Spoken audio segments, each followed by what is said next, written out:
প্রিয় ভাইয়েরা, আজকে একটা বিষয় আলোচনা না করলেই নয়। আপনারা অনেকে জানেন, অনেকে দেখেছেন ফেসবুক ইন্টারনেটের মাধ্যমে যে আমাদের কয়েকদিন আগে এই দুনিয়ার ভালোবাসা ছেড়ে আল্লাহর ডাকে সাড়া দিয়েছেন আমাদের সাবেক নেত্রী বেগম খালেদা জিয়া। তার জানাজা পড়িয়েছেন শুধু বাংলাদেশ বললে ভুল হবে, এশিয়া মহাদেশের অনেক বড় মাপের একজন আলেম, আমাদের উস্তাদ যারা রয়েছেন তাদের উস্তাদ হযরত আল্লামা আব্দুল মালিক হাফিজাহুল্লাহ হুজুরটা জানাজার নামাজ পড়িয়েছিল। তো আপনারা দেখেছেন যে আহলে হাদিসরা এই মুজাফফর বিন মুহসিন এর মতো শয়তানগুলা হুজুরের পিছে লাগছে।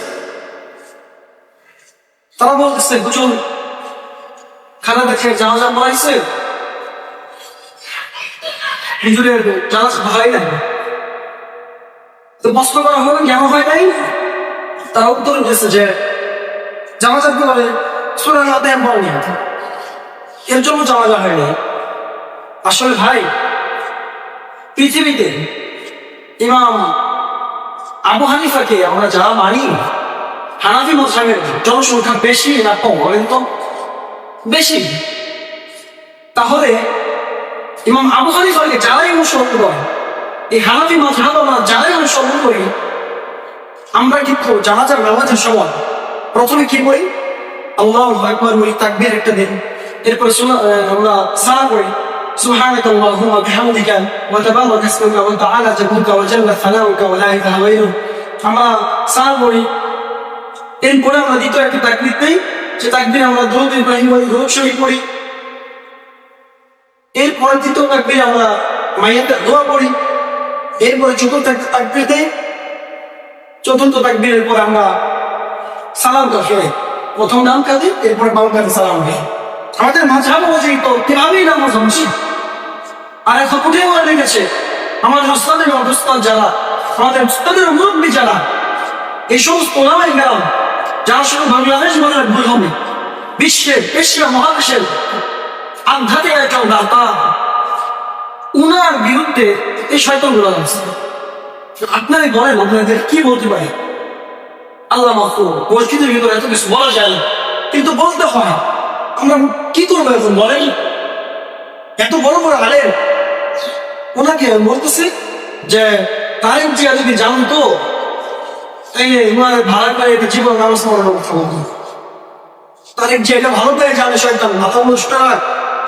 এই মুজাফফর বিন মুহসিন শয়তান, বাংলাদেশ রাখ।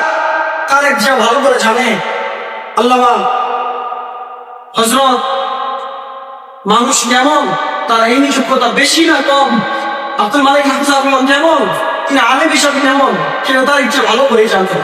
এর জন্য তার ইচ্ছা তার পায়ে জানাজা খাবার করে দিয়েছে, হুজুরকে পড়াইতে দিয়েছে।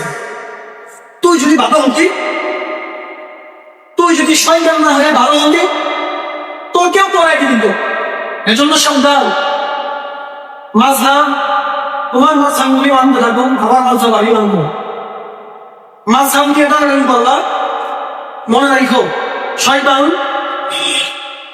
তারা কিন্তু বেশি টিকতে পারে না। এখন দেখবেন এই আলেমদেরকে অনেক ভাবে চেষ্টা করছে নতুন করার জন্য, কোনোভাবেই তারা করতে পারে নাই, ধামাইতে পারে নাই, ডুবাইতে পারে নাই। এখন আমার মনে হয় এই আগের যে শয়তান ছিল না, এই সমস্ত শয়তানগুলো এখন এই মুজাফফর বিন মুহসিনকে তাকে খাওয়াইয়া এই ওলামায়ে কেরামদের বিরুদ্ধে কলম ধরার কথা হচ্ছে। আমার মনে হয়, আমার ছোট মনে হয়, এজন্য মুজাফফর বিন মুহসিন শুনুন, ওলামায়ে কেরামদের থেকে চোখ তোলা লাগে 100 বার চিন্তা ভাবনা করবি, নতুন চোখ আমরা উঠে ফেলবো ইনশাআল্লাহ। আমরা যাতাকে শায়েখ মনে করি, আমরা এটা ভালো করে জানি। বেশি কিছু বলবো না, পরিচিতের বেকারে আল্লাহ মাফ করুক। কত সুন্দর করে বলতেছে তার জানাজা হয়নি। আল্লাহ তাআলা আমাদের সকলকে দিনের সহিহ বুঝ দান করুক, বলেন আমিন। ভাই আপনারা সবাই জানেন হানাফি মাযহাবের জানাজা এভাবেই পড়ে যাবে। এই যে আমাদের পাশে আপনারা দেখেন না, মাহফিলে সত্যি ব্যক্তিটা পড়েছে, আল্লাহ মাহফুজ আল্লাহ আমাদের সকলকে এই বিষয়ে বুঝার মতো তৌফিক দান করেন আমিন। এবং এই বিষয়টা আমরা আপনার না করে যদি কারো কোনো দ্বিমত থাকে ইনশাআল্লাহ আমরা কেন নামে কেন করছি এরপর অবসর করবো।